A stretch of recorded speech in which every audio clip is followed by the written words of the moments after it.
দেশের বিভিন্ন জায়গায় 5.4 মাত্রার ভূমিকম্প, কেন্দ্রস্থল সাতক্ষীরার আশাশুনি। ফেব্রুয়ারিতে দেশে 10 বার ভূমিকম্প, সতর্ক সংকেত মনে করছেন বিশেষজ্ঞরা। মাধবদীতে কিশোরীকে ধর্ষণের পর হত্যার ঘটনায় প্রধান আসামি নুরা গাজীপুর থেকে গ্রেফতার, কঠোর ব্যবস্থা নেওয়ার আশ্বাস স্থানীয় এমপির। ফ্যামিলি কার্ড বিতরণ কর্মসূচি উদ্বোধনে 10 মার্চ বগুড়া যাবেন প্রধানমন্ত্রী। আইনশৃঙ্খলা পরিস্থিতি আগের চেয়ে ভালো দাবি স্থানীয় সরকার মন্ত্রীর। চাঁদাবাজির বিরুদ্ধে কঠোর হুঁশিয়ারি মন্ত্রীদের। আফগানিস্তানের বিরুদ্ধে যুদ্ধ ঘোষণা পাকিস্তানের, 274 তালেবান সদস্য নিহত। অর্ধ শতাধিক পাকিস্তানি সেনা হত্যার পাশাপাশি যুদ্ধবিমান ভূপাতিতের দাবি কাবুলের। দেখছিলেন ক্রাউন সিমেন্ট সংবাদ শিরোনাম, এবারে বিস্তারিত।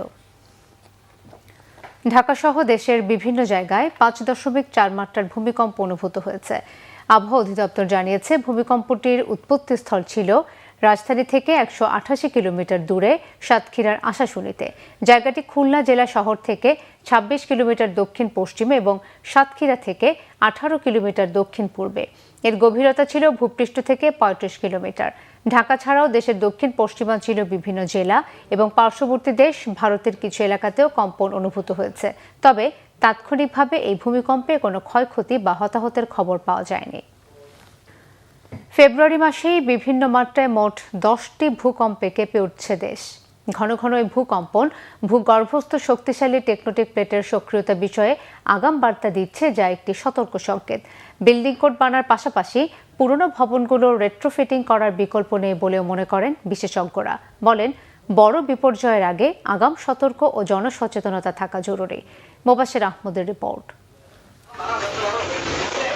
2025 সালের 21 নভেম্বর নরসিংদীতে 5.7 মাত্রার ভূকম্প পরবর্তী সময়ে দেশে ছোট ছোট মৃদু ভূকম্প বেড়েছে। চলতি মাসে দেশের বিভিন্ন জায়গায় ছোট ও মাঝারি ধরনের মোট 10টি কম্পন অনুভূত হয়েছে। শুক্রবারও 5.4 মাত্রার ভূমিকম্প অনুভূত হয়েছে ঢাকাসহ সারা দেশে। রিক্টার স্কেলে কম্পনের মাত্রা মৃদু ও মাঝারি হলেও থেকে থেকে ছোট ছোট বা ঘন ঘন ভূকম্পন বড় কোনো বিপদের আশঙ্কা নাকি ভূগর্ভস্থ শক্তির নির্গমন তা নিয়ে দ্বিমত থাকলেও বিশেষজ্ঞদের মতে ঘন ঘন ভূকম্পন মূলত একটি সতর্ক সংকেত। আমাদের পূর্ব দিকে একটা বরফ ফাটল বা যেটাকে আমরা ফলটাইন বলি, আরেকটা বড় যেটাকে আমরা বলি উত্তর দিকে, যেটা এখন এই যে প্লেট বাউন্ডারি, এই যে দুটা প্লেট বাউন্ডারি, একটা হচ্ছে পূর্ব দিকে, একটা হচ্ছে উত্তর দিকে, দুইটা কিন্তু ভয়ানক। তো এমন অনেক জায়গা আছে বাংলাদেশের ভিতরে যে জায়গায় হয়তো 500 বছর আগে ভূমিকম্প হয়েছে, 300 বছর আগে। ওই সোর্সগুলো আমরা এখনও আইডেন্টিফাই করতে পারি, কিন্তু এখানে ভূমিকম্প হয়েছে। তো এই ভূমিকম্পটা আগামী যে কোনো দিন হতে পারে। হ্যাঁ, এটা 50 বছর পরে হতে, 100 বছর আবার এই ইমিডিয়েটলি হতে পারে, এটা আমরা জানি না। নরসিংদী আর্থকোয়েক আমাদের কিন্তু একটা অ্যালার্মিং। বাংলাদেশের ভূগর্ভে ইন্ডিয়ান, ইউরেশিয়ান ও বার্মার 3টি বিশাল টেকটোনিক প্লেটের সংযোগস্থল থাকায় প্লেটগুলোর নড়াচড়া ও সংঘর্ষে প্রচুর শক্তি জমা হয়ে আছে, যা বড় বিপর্যয় ঘটাতে পারে। তাই বিপর্যয়ের আগে সতর্ক থাকার পরামর্শ বিশেষজ্ঞদের। এখানে আগামীতেও বড় ভূমিকম্প হওয়ার সম্ভাবনা আছে। কী ধরনের সবচেয়ে বড় কম্পন আগামী 100 বছরে কী হতে পারে, 500 বছরের সবচেয়ে বড় কম্পনটা কী হতে, এইটা ধরে আমরা বলি যে এই কম্পনটা ধরে যদি আমি বিল্ডিং ডিজাইন করি তাহলে আমার বিল্ডিং সেফ থাকে। যে আজকে একটা ভূমিকম্প হইলে ইন্ডিয়ার থেকে যে অনেক ভেহিকেল চলে আসতে পারে বা লোকজন চলে আসতে পারে, তারা কীভাবে উদ্ধার করবে? উদ্ধার প্রক্রিয়া কিন্তু আমাদের নাই। উদ্ধার প্রক্রিয়া যেটা আছে একেবারেই অপ্রতুল। ভূমিকম্পের সময় আতঙ্কিত না হয়ে করণীয় বিষয়ে জনমনে ব্যাপক সচেতনতা বৃদ্ধি, উদ্ধার সরঞ্জাম ও প্রশিক্ষিত জনবল সবসময় প্রস্তুত করার পরামর্শ এই বিশেষজ্ঞদের। মোবাশ্বের আহমেদ, বাংলা ভিশন, ঢাকা। নরসিংদীর মাধবদীতে কিশোরীকে ধর্ষণের পর বাবার সামনে থেকে মেয়েকে ছিনিয়ে নিয়ে হত্যার ঘটনায় প্রধান আসামি নুরাকে গাজীপুর এবং কিশোরগঞ্জ থেকে আরেক আসামি হযরত আলীকে গ্রেফতার করা হয়েছে, জানিয়েছেন ডিআইজি রেজাউল করিম মল্লিক। এই ঘটনায় মাধবদী ইউনিয়ন বিএনপির সহ সভাপতি আহমদ আলী মেম্বারকে দল থেকে বহিষ্কার করেছে উপজেলা বিএনপি। নরসিংদী প্রতিনিধি লক্ষণ বর্মনের তথ্য ছবিতে নাজমুল নিশানের ডেস্ক রিপোর্ট। নরসিংদীর মাধবদীতে ধর্ষণের ঘটনা ধামাচাপা দিতে ধর্ষণের শিকার কিশোরী আমেনাকে বাবার কাছ থেকে ছিনিয়ে নিয়ে হত্যা করে পালিয়ে যায় ঘাতকরা।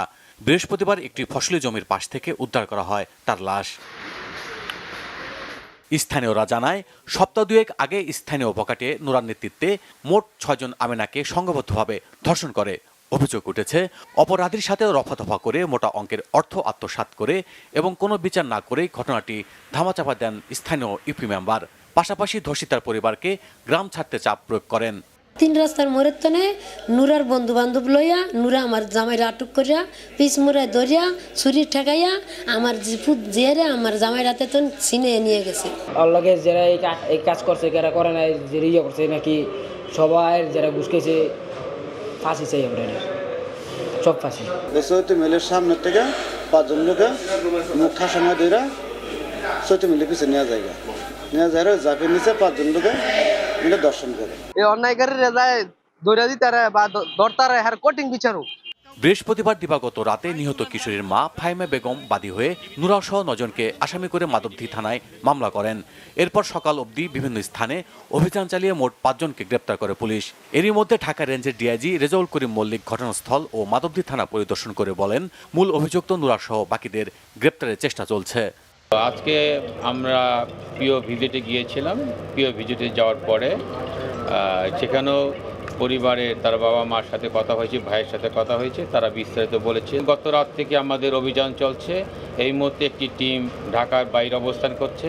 আমরা ইনশাল্লাহ খুব তাড়াতাড়ি ধর্ষক এবং সালিশকারী যারা ছিল তাদেরকে গ্রেপ্তার করতে সক্ষম হব। দ্রুত অভিযুক্তদের আইনের আওতায় এনে দৃষ্টান্ত শাস্তি দাবি জানিয়েছেন স্থানীয়রা। Bangla vision news desk.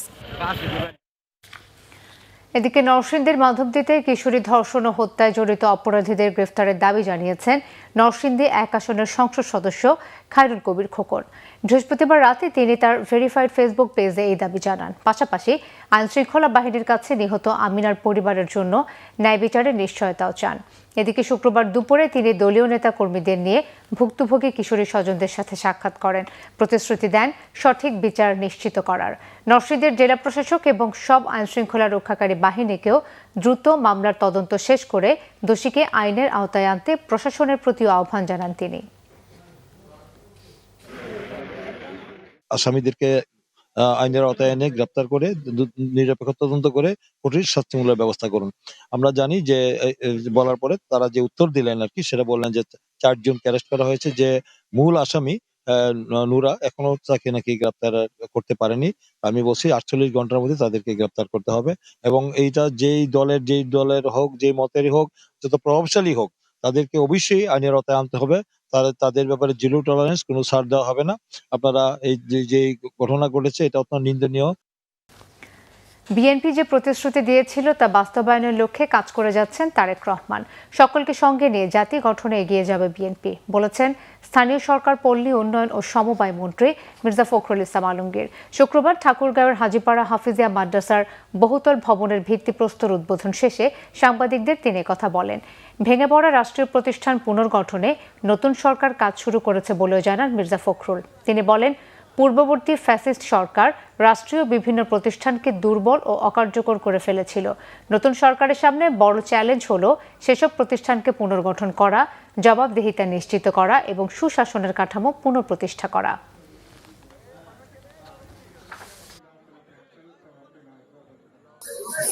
নির্বাচন চলার সময় হবে, আমরা আগে বলেছি গণতন্ত্রের ক্ষেত্রে প্রাতিষ্ঠানিক আর কয়েকদিন হয়েছে 17 তারিখে আমরা এখন তো আমরা অনেক বেটার। সন্ত্রাস চাঁদাবাজির বিরুদ্ধে কঠোর হুঁশিয়ারি দিয়েছেন মন্ত্রীরা। এ ব্যাপারে দলের নেতাকর্মীদেরকেও সতর্ক করেন তারা। কথা বলেন অর্থনৈতিক ও স্বাস্থ্য খাতের পরিবর্তনে সরকারের চেষ্টা নিয়েও। দেশের বিভিন্ন জায়গায় তাদের বিভিন্ন কর্মসূচির খবর নিয়ে সিরাজুম মনির শুভর ডেস্ক রিপোর্ট। দেশের ভঙ্গুর অর্থনৈতিক অবস্থা উত্তরণে ট্যাক্স এবং দেশি বিদেশি বিনিয়োগ বাড়াতে হবে বলেছেন অর্থ ও পরিকল্পনা মন্ত্রী আমির খসরু মাহমুদ চৌধুরী। চট্টগ্রামের বানৌজা উল্কা মেরিন ড্রাইভের পাশে হাসপাতাল নির্মাণের সম্ভাব্য স্থান পরিদর্শনের সময় তিনি সাংবাদিকদের এই কথা বলেন। স্বাস্থ্য ব্যবস্থাকে আরও সহজ করতে ডাক্তারদের শূন্য পদগুলো দ্রুত পূরণের আশ্বাস দিয়েছেন স্বাস্থ্য ও পরিবার কল্যাণ মন্ত্রী সরদার সাখাওয়াত হোসেন বকুল। প্রয়োজনে ডাক্তারদের পছন্দের জায়গায় পোস্টিংও দেওয়া হবে। নরসিংদীর মনোহরদীতে এক মতবিনিময় সভা শেষে সাংবাদিকদের একথা জানান স্বাস্থ্যমন্ত্রী। কি ধরনের সততার সাথে ভূমি সংক্রান্ত সেবা মানুষের দোরগোড়ায় পৌঁছে দেওয়ার কথা জানিয়েছেন ভূমিমন্ত্রী মিজানুর রহমান মিনু। রাজশাহীতে এক সংবর্ধনা অনুষ্ঠান শেষে তিনি একথা বলেন। জনকল্যাণে ভূমি বিষয়ক কিছু আইন সংশোধনের আশ্বাসও দেন।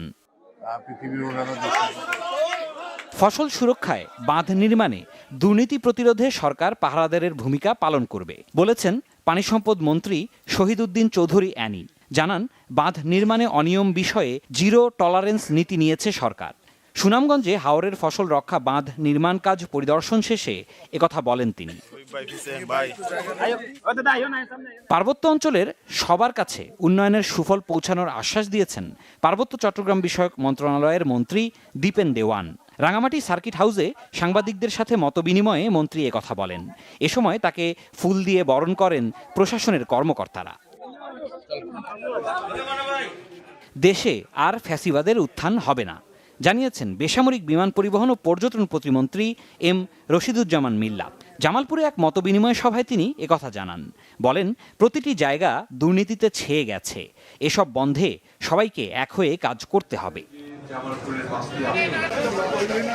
দখলবাজি, চাঁদাবাজি, সন্ত্রাস করলে কাউকে ছাড় দেয়া হবে না হুঁশিয়ারি দিয়েছেন পাট ও বস্ত্র প্রতিমন্ত্রী মোহাম্মদ শরীফুল আলম। ভৈরবে এক মতবিনিময় সভায় তিনি কথা জানান। বলেন, সমাজ থেকে মাদক ছিনতাই সহ সব অপরাধ নির্মূল করে আইন শৃঙ্খলার উন্নতি করা হবে।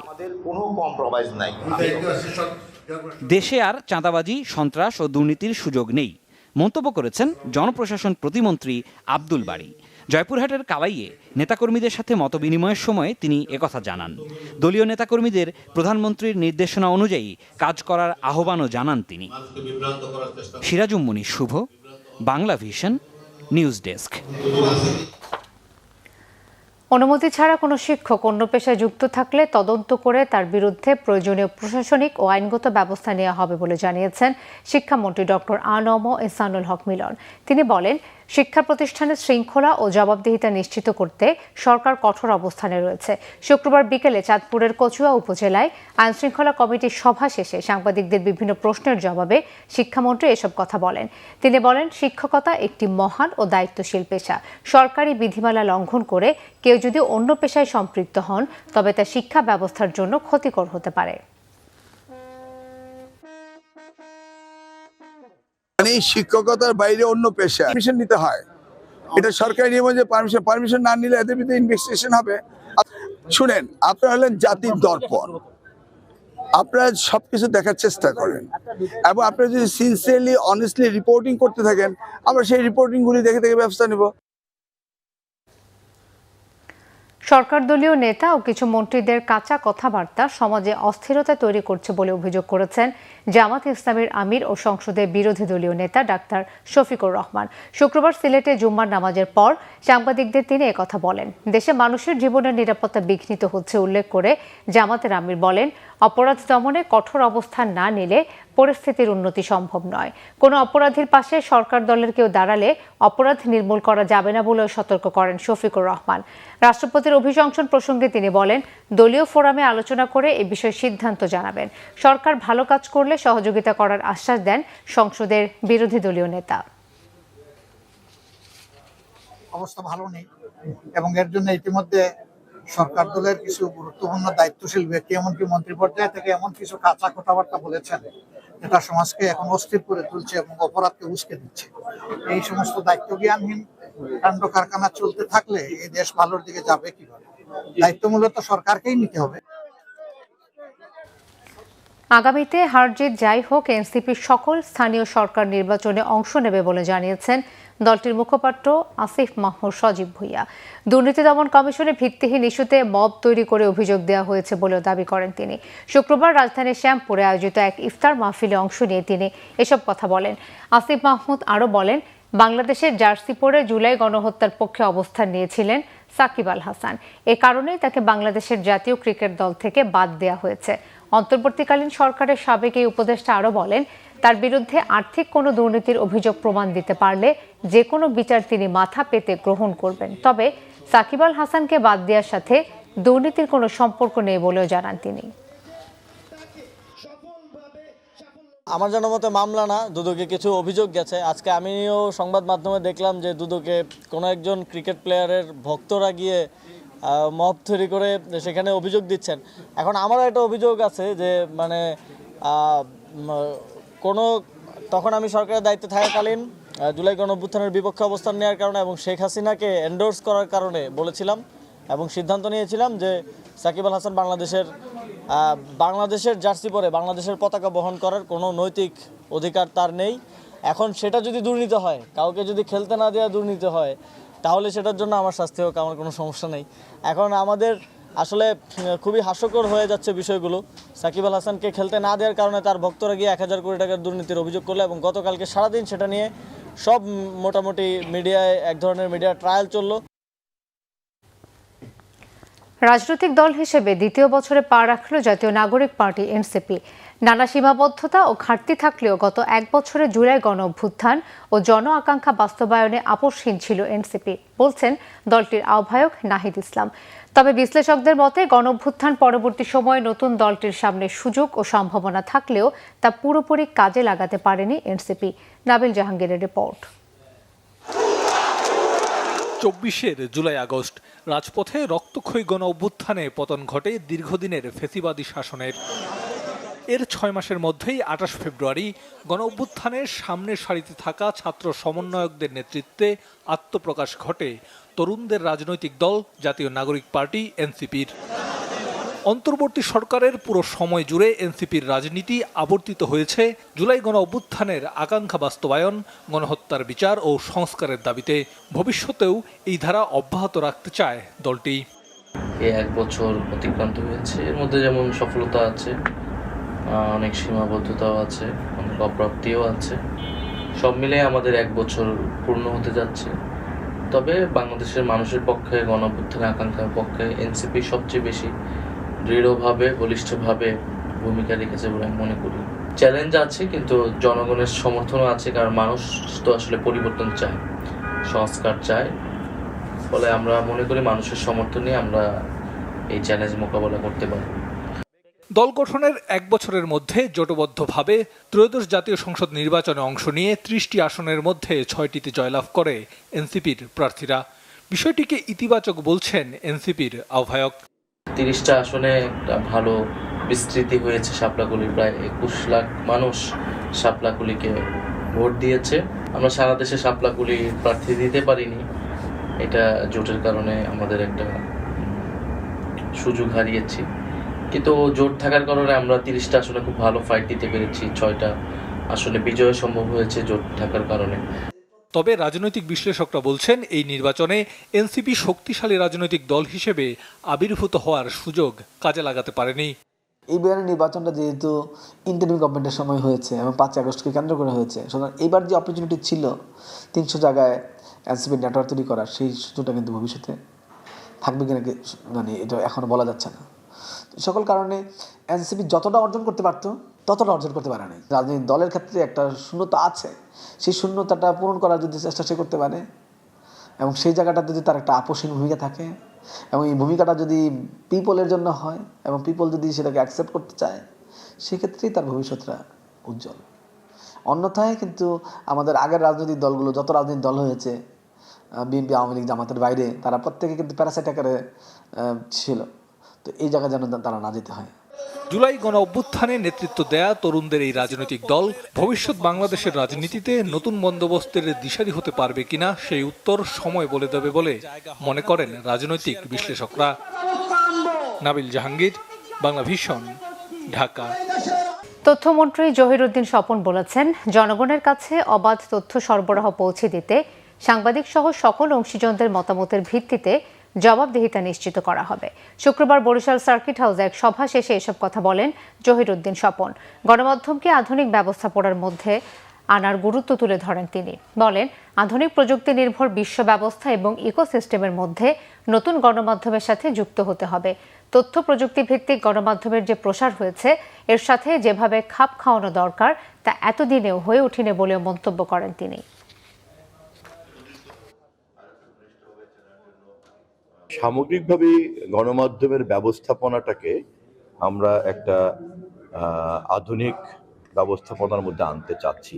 জনগণের কাছে তথ্যের একটা অবাধ সরবরাহ নিশ্চিত করা এবং সাংবাদিকদের সঙ্গে বা সংশ্লিষ্ট সকল অংশীদারদের মতামতের ভিত্তিতেই আমরা একটা জবাবদিহিতার পরিধি প্রথমে নির্ধারণ করব, তারপর সেই পরিধির সীমানার মধ্যে আমরা সর্বোচ্চ স্বাধীনতাকে নিশ্চিত করব। কদমতলা যুব সমাজ আয়োজিত দোয়া এবং ইফতার মাহফিল অনুষ্ঠিত হয়েছে রাজধানীর কদমতলা পূর্ব বাসাবো স্কুল অ্যান্ড কলেজ প্রাঙ্গণে। অনুষ্ঠানে প্রধান অতিথি হিসেবে উপস্থিত ছিলেন সড়ক ও রেলপথ প্রতিমন্ত্রী হাবিবুর রশিদ হাবিব। এছাড়া ইফতার মাহফিলে স্থানীয় ও কদমতলা যুব সমাজের নেতৃবৃন্দ এবং এলাকাবাসী উপস্থিত ছিলেন। এর আগে নিজ নির্বাচনী এলাকা মান্ডায় অবস্থিত শাপলা সিটিতে খাল পরিদর্শন করেন প্রতিমন্ত্রী। এ সময় তিনি জানান, ঢাকার জলাবদ্ধতা নিরসনে খালগুলো খনন করে দ্রুতই পানি প্রবাহ নিশ্চিত করা হবে। অবৈধ দখলদারদের সতর্ক করে দিয়ে তাদের বিরুদ্ধে কঠোর ব্যবস্থা নেওয়ার কথাও জানান হাবিবুর রশিদ। 4টি ধাপে পরিকল্পনা বাস্তবায়ন হবে।